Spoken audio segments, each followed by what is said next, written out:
1월 2일 목요일 아침 묵상 잠언 3장 9절에서 10절 물질의 축복이라는 제목을 가지고 말씀을 살펴보도록 하겠습니다. 우리 다시 한번 이 구절 읽어볼까요? 시작. 내 재물과 내 소산물의 처음 익은 열매로 여호와를 공경하라. 그리하면 내 창고가 가득히 차고 내 포도즙 틀에 새 포도즙이 넘치리라.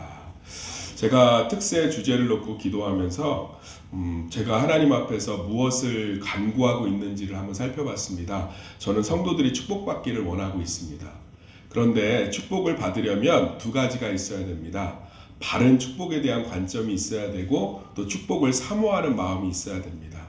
이번 특세를 통해서 바른 축복에 대한 마음들이 좀 생기고 또 이 특세를 통해서 주신 7가지의 축복, 물질의 축복, 관계의 축복, 예배의 축복, 기도의 축복, 가정의 축복, 일터의 축복, 기쁨의 축복이 정말 2025년 한 해 우리 삶에 넘치기를 간절히 소망합니다. 오늘 첫 번째로요, 물질의 축복이에요. 참 많은 성도님들이 안타까운 게 우리가 이분법적 사고를 좀 갖고 있어요. 그런데 모순된 이분법적 사고를 갖고 있어요. 그건 뭐냐면 영적인 것은 선하고 물질적인 것은 악하다라는 생각을 갖고 있습니다. 그래서 교회 일은 좋은 것이고 세상 일은 나쁜 거지요. 교회에서 하는 것들은 거룩하고 세상에서 하는 것들은 악하다고 합니다. 그렇지만 실제로는 세상의 것들을 참 좋아하지요. 그러면서 성도들은 교회에선 거룩한 척하고 세상에서는 굉장히 이렇게 자기의 이익들을 쫓아가면서 하는 것들을 잘 볼 수 있습니다. 그렇지만 하나님께서는 세상을 창조하실 때 모든 물질 세계를 창조하신 줄 믿습니다. 그래서 이 안에 다양한 기쁨이 있습니다. 먹는 기쁨이 있어요. 돈을 벌고 쓰는 기쁨이 있습니다. 따뜻한 옷을 입는 기쁨이 있고요. 좋은 자동차를 끄는 기쁨이 있습니다. 좋은 핸드폰을 쓰는 기쁨이 있고요. 좋은 곳에 가서 여행하는 기쁨이 있습니다. 이것은 하나님이 창조하신 기쁨입니다. 목사님 정말인가요? 예수님도 먹는 것을 즐거워하셨습니다. 오죽 먹는 것을 좋아하셨으면 바리새인들과 서기관들이 뭐라고 그랬죠? 저는 먹을 것을 탐하고 죄인들과 노는 것을 즐거워하는도다. 그러니까 이 세상에 존재하는 모든 물질적인 기쁨은 하나님이 창조하신 것 줄 믿습니다. 그래서 우리 삶의 물질로 대표되는 돈도 하나님께서 축복으로 주시길 원합니다. 그런데 그것이 만약에 우리를 해하고 오히려 넘어뜨리게 한다면 그것은 하나님의 축복이 아니라 저주가 되는 거죠. 사울을 한번 보십시오. 그에게 차라리 왕이라는 것을 주지 않으셨다면 오히려 사울은 그저 베냐민 지파의 부잣집 아들로 살았을 거예요. 그런데 그에게 왕이라는 맞지 않는 큰 직분이 맡겨짐으로 말미암아 교만하고 하나님을 우습게 여기면서 하나님이 사울을 선택한 것을 후회한다고 하지 않습니까? 사랑하는 성도님들, 하나님께서요 물질적인 기쁨을 주고 싶어 하세요. 그런데 그러려면 반드시 조건이 필요합니다. 그 물질을 받아도 교만하지 않고 그 물질을 하나님이 기뻐하시는 곳에 사용하며 그 물질을 바르게 사용할 수 있는 영적인 준비가 되어 있을 때 하나님이 주시는 줄 믿습니다. 그래서 저는요 오늘 잠언 3장 9절 10절을 가지고 이렇게 이해하지 않으셨으면 좋겠어요. 내 재물과 내 소산물의 처음 익은 열매로 여호와를 공경하라. 그리하면 내 창고가 가득 차고 내 포도즙 틀에 새 포도주가 넘치리라. 그러니까 하나님께 먼저 드려야 기분이 좋아서 뭘 주시는구나 이런 게 아니라 정말로 하나님을 경외한다는 거죠. 두려워한다는 거죠. 하나님에 대한 마음 준비가 안 돼 있는데 거기다가 물질을 어떻게 담을 수 있겠어요? 그 물질이 오히려 우리를 해하고 넘어뜨리게 되지 않겠습니까? 우리 주변에 보면 오히려 하나님께서 좀 물질의 여유로움을 줬을 때 더 타락하고 넘어지고 저는 하나님이 무언가를 주셨을 때 더 겸손하고 납작 엎드리는 사람을 많이 보지 못했습니다. 안타깝게도 오히려 하나님이 뭘 해결해 주면 기도의 자리를 떠나고 하나님이 무엇을 조금만 주면 그냥 교만해지고 하나님이 무언가를 조금 도와주면 그때부터는 자기 마음대로 살고 그러니까 줄 수가 없는 거예요. 사랑하는 성도님들, 우리는 하나님 앞에 많은 축복을 누릴 수 있는 자격을 예수님으로 말미암아 얻은 줄 믿습니다. 그러려면 정말 중요한 것은 우리 삶에 하나님을 경외하는, 하나님을 두려워하는, 하나님을 사랑하는 그 기준들이 명확히 있어야 되는 줄 믿습니다. 사랑하는 성도님들, 내 삶의 물질에 대한 축복을 받지 못하고 있다면 우리가 한 번쯤 우리 신앙의 모습을 점검해 보시기를 소망합니다. 예수 중심, 말씀 중심이 아니라 오히려 정말 세상의 다른 종교들과 별 차이가 없는 물질적 축복을 가지고 내가 무언가를 빌고 내가 무언가 정성을 다하면 하나님이 감동해서 주시겠지. 그런데 사랑하는 성도님들, 하나님은 감동하지 않아도 이미 예수 안에서 우리에게 충만히 주시고 싶어 하시는 분인 줄 믿습니다. 자녀들이 감동을 할 때만 주십니까? 자녀가 부모를 칭찬하고 감동할 때만 밥을 차려주십니까? 자녀가 부모에게 정말 정성을 다할 때만 겨울옷을 사주십니까? 자녀가 정말 부모를 향해서 애를 쓰면서 힘을 다해야 등록금을 내주십니까? 자녀가 정말로 막 몸부림을 치면서 최고의 모습을 보여줘야만 부족한 생활비를 채워주십니까? 그렇지 않잖아요. 자식이라는 이유만으로 먹이고 입히고 채우고 도와주지 않습니까? 예수님으로 말미암아 하나님과 우리 사이가 산신령과 그 비는 사람이 아니라 부모와 자식의 관계가 된 줄 믿습니다. 그래서 하나님은 예수님으로 인해 우리와 완전히 회복되었기 때문에 주고 싶어 하세요.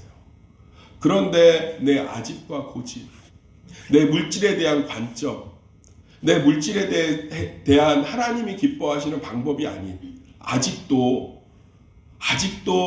일단 내 중심의 물질관을 가지고 있는데 그것에 물질을 주면 무엇을 하겠습니까?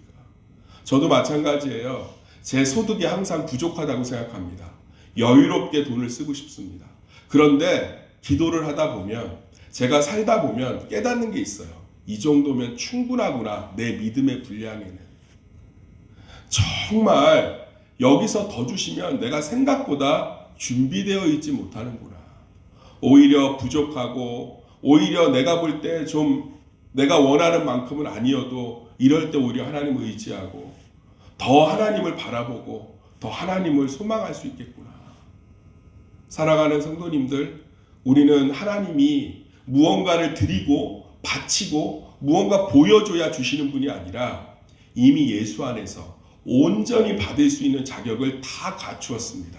따라합시다. 예수 안에서 충만히 받을 만한 축복의 자격을 갖추었습니다. 중요한 것은 이제 그 축복이, 그 물질의 축복이 우리를 넘어뜨리지 않는 겸손한 신앙을 회복하는 것입니다. 사랑하는 성도님들, 날마다 하나님 앞에 겸손하게, 그래서 한번 정말 내 삶에 있는 고난도, 내 삶에 있는 기쁨도 모두 하나님께 감사해 보세요. 정말 하나님을 인정해 보세요. 정말 모든 것 가운데 역사하시는 하나님을 찬양해 보세요. 정말 내 삶에 내 뜻대로 되지 않아도 하나님이 기뻐하시는 자리에 서 있어 보세요. 내 아집과 고집이 아니라 정말 내가 기뻐하지 않는 자리여도 하나님이 기뻐하는 자리면 그 자리에 서 있어 보세요. 하나님이 정말 많은 것들로 주실 줄 믿습니다. 저는 여러 가지 물질의 축복을 받으신 분들을 많이 알고 있습니다. 근데 정말 하나님을 경외하기 때문에 받으신 분들은 꼭 이런 고백이 있어요. 목사님, 제가 한 게 없는데 하나님께서 참 많은 것들로 채우셨습니다. 그런데 성경에 보면, 복음서에 보면 비슷한 이야기가 나옵니다. 의로운 사람들은 예수님이 칭찬했을 때, 나는 주님 헐벗었을 때, 배고팠을 때 음식을 준 적이 없고 추울 때 옷을 준 적이 없습니다. 그때 예수님이 얘기하시죠. 작은 자에게 한 것이 내게 한 것이라. 그런데요, 교만한 사람들은 뭐라고 그러죠? 내가 주의 이름으로 주님께 음식을 드렸고 옷을 드렸고 제 모든 것을 드렸습니다. 주님이 뭐라고 그러죠? 도무지 알지 못한다고 그러죠. 사랑하는 성도님들, 우리 삶의 믿음은 하나님의 축복을 누리는 정말 가장 분명한 기준이 되는 줄 믿습니다. 그래서 정말 하나님 앞에서 내 믿음과 내 삶들을 점검해 갈 때 하나님은 넉넉히 쓸 것을 주시며 정말 어떠한 기근에서도 하나님이 사랑하는 자들을 날마다 먹이시고 이쁘신 것처럼 노아의 방주 안에 있는 모든 자들을 주님께서 털끝 하나 상하지 않게 그 홍수 심판에서 지키신 것처럼 우리의 삶들을 그렇게 축복하시고 이끌어갈 줄 믿습니다. 살아보시니 얼마나 녹록지 않습니까? 100원짜리 하나 남이 주는 게 없고 땅 파서 나오는 게 없이 정말 얼마나 쉽지 않게 이 땅에서 돈을 버시느라 수고하시나 애를 쓰십니까? 그러나 하나님께서는 놀랍게 주시는 분인 줄 믿습니다. 2025년 우리 믿음의 그릇을 넓혀가고 정말 하나님을 경외하며 정말 하나님 앞에 겸손하게 내 자아를 깨트림으로 말미암아 하나님이 주시는 돈으로만이 아니라 이 세상에 있는 모든 물질들 하나님이 창조하신 그 좋은 것들을 마음껏 하나님께 받고 누리는 성도들이 되기를 예수의 이름으로 축원합니다. 사랑하는 우리 성도들, 2025년 우리의 살림살이가 조금 더 나아지길 원합니다. 그러려면 우리 믿음이 조금 더 나아져야 됩니다.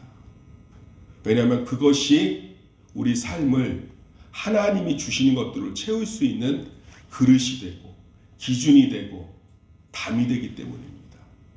터진 뚝에 무엇을 담을 수 있겠습니까? 깨진 그릇에 무엇을 담을 수 있겠습니까? 오염된 그릇에 어떤 새 음식을 담을 수 있겠습니까? 사랑하는 성도님들, 우리 2025년 정말 하나님 앞에 우리 믿음을 자라게 하고 하나님을 모든 것 가운데 인정하는 겸손함으로 말미암아 작은 음식을 먹어도 막 기쁨이 부어지고 정말 내 삶에 주님 앞에 주시는 여유로움과 평강이 넘치고 무엇을 보아도 감사하고 무엇을 입어도 따뜻하며 수고한 것이 다 주님 앞에 소득이 되고 열매가 되는 그런 축복을 누리는 우리 성도들이 되기를 예수의 이름으로 축원합니다. 그래서 저는 오늘 마지막으로 잠언 3장 9절 10절을 하나님의 마음으로 읽고 싶습니다. 내가 너희들의 창고를 가득히 차게 하고 싶다. 너희들의 포도즙 틀에 포도즙을 새 포도즙을 가득 채우고 싶다. 그러려면 처음 익은 열매와 내 첫 소산물로 하나님을 인정하고 받아들이고 두려워하며 하나님을 높여드리는 겸손이 필요하다. 그래야 너희들이 새 포도주 틀에 가득 찬 포도주로 말미암아 취하지 않고 내 창고에 가득한 소산물로 말미암아 다른 사람을 정죄하고 판단하며 넘어지지 않지 않겠느냐. 저는 이 잠언의 지혜가 우리 물질 축복의 온전한 지혜가 되기를 예수의 이름으로 축원합니다.